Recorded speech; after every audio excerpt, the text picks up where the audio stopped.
Technology comes with benefits and limitations that need to be balanced in whatever form technology takes. So, the first thing we do is look at when digital format works. There may be numerous good reasons why people choose to worship digitally: sickness, persecution, missionary connection, and travel. Online worship allows them to receive the benefits of their church's teaching ministry and stay loosely connected. Having online access to worship services can also aid the newly relocated church member. The church member may want to maintain close ties to their previous church family while searching for a new church. One of the challenges of moving to a new location is finding a new community of friends and connections. So, having digital options also can be a way to view and assess possibilities in the new town if that worship community gives such format for them to explore that community. Furthermore, digital options provide a risk free opportunity to explore the faith initially. This evangelistic use of digital media can be seen as part of going into the world to seek and save the lost. In all the above, it is clear that online presence can allow a person to receive the benefits of being in a church community and share in the ethos of the worship experience. The lack of such options can leave these people disconnected.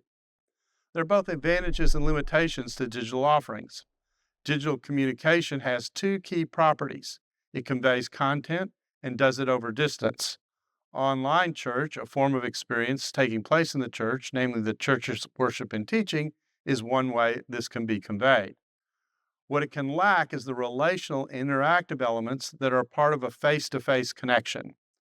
Sometimes virtual platforms attempt to address this relational limitation with avatars that engage. Through these digital identities, people can chat with one another, hopefully enhancing connection. This type of virtual experience via an avatar also obscures one's identity. So, chatting online is a very limited form of relational interaction. However, Jesus did teach that God is to be worshiped in spirit and in truth.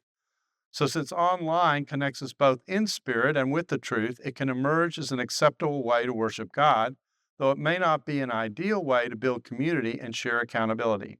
Take, for example, the difference between communicating live in person or via text, phone, or even video. A phone or video allows you to see emotions or hear inflections that a written text cannot provide. So, when sensitive issues are being discussed, most of us have to choose to have a live conversation and perhaps, if needed, a video or phone call.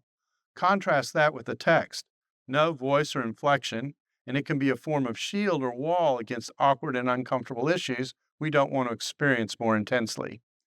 This kind of limitation raises other problems.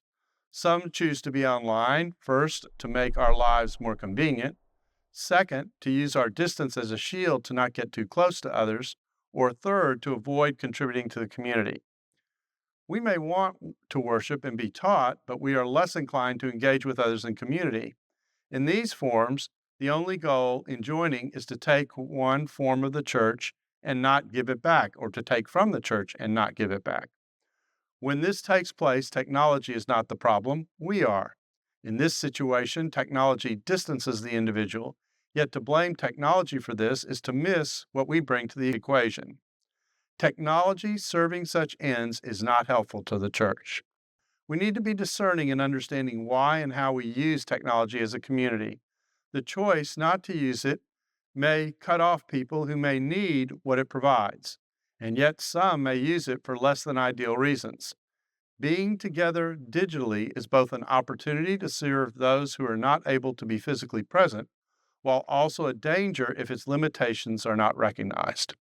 Being discerning about the careful use of technology and the ways it can prevent growth and discipleship can provide guidance to utilize it without its presence undercutting the church's relational work that leads into effective discipleship.